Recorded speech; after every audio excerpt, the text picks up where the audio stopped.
Chicken குழம்பு, mutton குழம்பு இதுக்கெல்லாம் டஃப் கொடுக்குற மாதிரி ஒரு சூப்பரான வெங்காய காரக்குழம்பு எப்படி பண்ணுறதுன்னு சொல்லி பார்க்கலாமா? ஸோ இந்த வெங்காய காரக்குழம்புக்கு ஒரு சின்னதாக ஒரு பவுடர் அரைச்சிக்கலாம். சீரகம், சோம்பு, மிளகு, வெந்தயம், கடலைப்பருப்பு, துவரம்பருப்பு, அரிசி இது எல்லாமே 1/4 டேபிள் ஸ்பூன் அளவுக்கு எடுத்து நல்லா செவக்க வறுத்தெடுத்துட்டு நைஸ் பவுடரை அரைச்சி வச்சுக்கலாம்.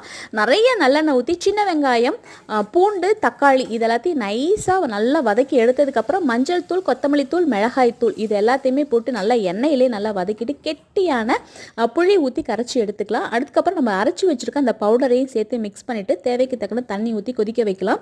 லாஸ்ட்டில் இறக்க போகிற டைமில் வந்து பார்த்திங்கன்னா கொஞ்சமாக ஒரு துண்டு வெல்லம் இதையும் சேர்த்திங்கன்னா நல்லா புளிப்பு, காரம், இனிப்பு இது எல்லாமே சேர்ந்து ஒரு சூப்பரான காரக்குழம்பு வந்து ரெடி ஆகிடும். இதுக்கு சைட் டிஷ் வந்து பார்த்திங்கன்னா பாசிப்பருப்பு போட்டு சுரக்காய் கூட்டு தான் பண்ணியிருந்தேன். ரொம்ப சூப்பராக இருக்கும். ஸ்நாக்ஸ்க்கு ட்ரை நட்ஸ் தாங்க வச்சுருந்தேன். மார்னிங் பிரேக்ஃபாஸ்ட்டு வெங்காய தோசை தான் ஊற்றி கொடுத்துருந்தேன். ஈவினிங் ஸ்நாக்ஸ் குழந்தைங்களுக்கு வந்து பார்த்திங்கன்னா அந்த முந்திரி இருக்குல்லையே அதை மசால் போட்டு பண்ணி கொடுத்துருந்தேன்.